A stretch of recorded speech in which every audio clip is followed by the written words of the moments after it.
Good morning po sa lahat ulit. Nandito po si, kunan na po natin ng konting mensahe ang ating sipag na doktor ng PBC, si Dr. Chua. Doktor, first time niyo pong nag-assist dito po sa amin. First time ko po dito. Okay po, maraming salamat dahil kayo po ang napili dito na umassist sa amin ngayon. Dok, ano naman po ang inyong masasabi dito sa aming activity? Actually, unang-una, thank you po sa ating Knights and Friends na agency. Sana tuloy-tuloy ang ating maging partnership kasi napakagandang activity po itong blood donation.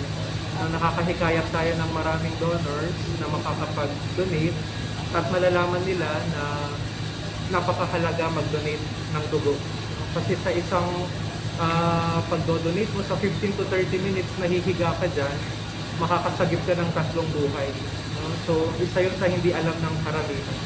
Pero ang pag-donate mo, kasama ng paglalaan mo ng oras mo dito, napakalaking bagay sa akin. Maraming salamat, Dr. Chua. Sana po sa susunod namin na activity, nandoon po rin kayo, nakagabay po namin na mga taga PBC. Maraming salamat po. Thank you po. Thank you rin po.